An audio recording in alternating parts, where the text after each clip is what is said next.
Ako po si Ray Marcel Dorang, operator ng DTF dito sa DT Dumaguete. Ang machine dito ay ginagamit ng 6 na araw na may total na 115 meters. Ito po yung printed area. Last palit po ng Whitehead is noong August 2023.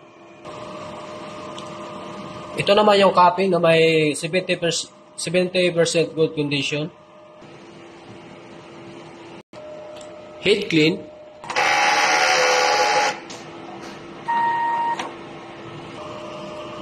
Punasan na wiper pagkatapos mag-head clean.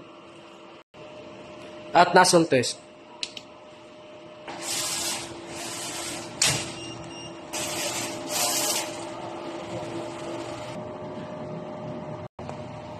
Ito naman yung ink tank system. Yung ink po natin sakto lang, maliban dun sa cyan at saka yellow, medyo mataas.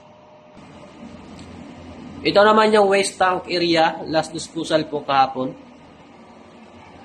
Ito naman yung EVR, ground wire. Ito naman yung mga unused ink, unused powder, at unused film. Ito naman yung consumable monitoring ng cyan, yellow, white ink, at powder. Ito naman yung sa film. Ito naman yung daily output record.